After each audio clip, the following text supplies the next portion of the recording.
जय माता दी मित्रों। ओम ऐं ह्रीं क्लीं चामुंडा विचे। जय श्री राम, जय बजरंगबली महाराज, हर हर महादेव। मित्रों वीडियो को अंत तक देखें, सब्सक्राइब करें। मित्रों काफ़ी दिनों से व्यस्त चल रहा था, आज मुझे थोड़ा समय मिला है। मित्रों आज मैं आपके सामने 10 महाविद्याओं में से चौथी महाविद्या माँ भुवनेश्वरी की मंत्र, साधना और गुप्त रहस्य बताऊँगा। लेकिन मित्रों सबसे पहले मैं एक बात बता दूँ, ये इस छोटी सी बुद्धि यानी कि मेरी छोटी सी बुद्धि ने जो ज्ञान धारण किया है अपने गुरु के सानिध्य में, मैं कोई बड़ा गुरु नहीं हूँ, मैं बड़ा कोई इंसान नहीं हूँ, मैं बस एक छोटा सा मनुष्य हूँ। छोटी सी मेरी बुद्धि है, जितना भी मैंने ज्ञान प्राप्त किया वो आपके सामने मैं आज प्रकट करूँगा। और मेरी इतनी औकात भी नहीं है कि माँ भुवनेश्वरी आदिशक्ति की मैं महिमा का बखान कर सकूँ, परंतु जितनी भी मैंने गुरु के सानिध्य में शिक्षा और ज्ञान प्राप्त किया है वो आपके सामने मैं प्रकट कर सकूँ।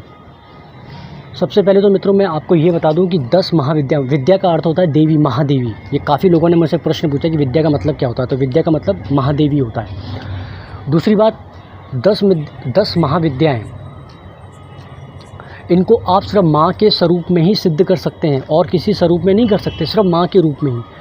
अप्सरा, यक्षिणी, किन्नरी, किन्नर, इनको आप माँ, बहन, पत्नी, मित्र के रूप में सिद्ध कर सकते हैं, लेकिन 10 महाविद्याओं को सिर्फ और सिर्फ माँ के रूप में ही सिद्ध कर सकते हैं। ये सबसे बड़ा पॉइंट है, सबसे बड़ा बिंदु है। तो भुवनेश्वरी जो है वो चौथी महाविद्या है।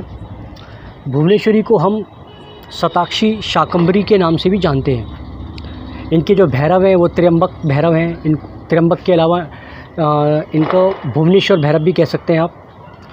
भुवनेश्वरी को आदिशक्ति और मूल प्रकृति भी कहते हैं। जिस गृहस्थ को संतान प्राप्ति की बहुत ज़्यादा इच्छा हो तो वो माँ भुवनेश्वरी की उपासना करे। मैं इसका कारण बताऊंगा क्यों। रामायण काल में यानी पूर्व काल में महाराजा जनक जो थे वो माँ भुवनेश्वरी के सबसे बड़े साधक थे। उन्होंने सिद्ध किया था माँ भुवनेश्वरी को, क्योंकि उनके पास धन, संपदा, वैभव सब कुछ था। वो माँ भुवनेश्वरी के बहुत बड़े साधक थे। और जैसा कि आप माँ भुवनेश्वरी, जो प्रथम शब्द है भुवन, तो ये सकल ब्रह्मांड की स्वामिनी है। सकल ब्रह्मांड यानी सकल भवन की स्वामिनी है। इनका जो बीज अक्षर है वो होता है ह्रीम। ह्रीम यानी योग माया का, योग माया या भुवनेश्वरी बात एक ही है। ह्रीम, देखो मित्रों, ह्रीम में ह आता है, र आता है, माँ आता है। तो मैं आपको मतलब बता दूं, हालांकि मैं पहले भी बता चुका हूँ। ह का मतलब होता है शिव, र का मतलब होता है आदिशक्ति, और माँ का जो नाद होता है इसका मतलब होता है सुख। यानी कि ये आशीर्वाद देता है, ये बीज अक्षर की शिव और आदिशक्ति मुझे सुख प्रदान करें। ये ह्रीम मंत्र का ह्रीम बीज अक्षर का मतलब होता है। और सिद्ध पुरुषों, जो योगी सिद्ध पुरुषों ने जिन्होंने सिद्ध किया, उन्होंने भी ये कहा है कि भुवनेश्वरी जो है वो ज्ञान और शक्ति की अधिष्ठात्री हैं, यानी कि स्वामिनी हैं। जो साधक इनकी कृपा प्राप्त कर ले, उस साधक की ज्ञान शक्ति, चैतन्य, आज्ञा चक्र अत्यंत तीव्र विकसित होते हैं। और भुवनेश्वरी इस सकल जगत की अधिष्ठात्री है, स्वामिनी है। तात्पर्य मेरा कहने का सब इतना ही है कि इस जगत में, इस जगत के जितने भी सुख हैं, जितने भी A to Z, वो माँ की कृपा से सारे प्राप्त होते हैं। माँ भुवनेश्वरी की कृपा से वाक सिद्धि प्राप्त होती है। वाक सिद्धि का मतलब जो एक बार बोलते हैं वो सच हो जाए, क्योंकि साधक की जीवा पर माँ स्वयं भुवनेश्वरी विराजमान हो जाती हैं। यानी साधक की बात हो गई जैसे पत्थर की लकीर। इनका जो मंत्र जाप होता है मित्रों वो स्फटिक की माला से होता है। 21 माला प्रतिदिन जाप होता है इसका, और 32 लाख का अनुष्ठान होता है, 32 लाख का। और ऐसे 7 अनुष्ठान करने पड़ते हैं, 7। इनका जो मंत्र होता है ना, बहुत साधारण सिंपल मंत्र है। ओम ऐं ह्रीं श्रीं नमः, ओम ऐं ह्रीं श्रीं नमः, और ह्रीं भुवनेश्वरी ह्रीं नमः, ये भी मंत्र है। वो तो गुरु के सानिध्य में ही आप करें, बिना गुरु के इस मंत्र को ना करें। गुरु ही आपको दीक्षा देंगे मंत्र की, तभी आप करें।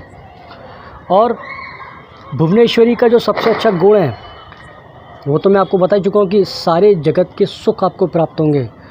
आपके पास सारे तत्व हैं, सारे, लेकिन आप सुख नहीं प्राप्त कर पा रहे हैं।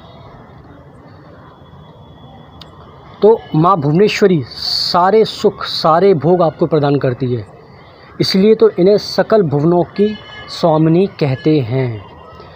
मैं आपको एक उदाहरण देता हूँ, छोटा सा उदाहरण है। मान के चलिए आपके पास महंगी गाड़ी, लग्जरी गाड़ी है, और लेकिन आप चला नहीं पा रहे हैं। जब आप बैठते हैं तो पंचर हो जाता है या फिर और कोई प्रॉब्लम हो जाती है। आपके पास सुंदर पत्नी है, लेकिन आप सुंदर पत्नी आपसे बात नहीं करती, आप सुंदर पत्नी के नज़दीक नहीं जा पाते।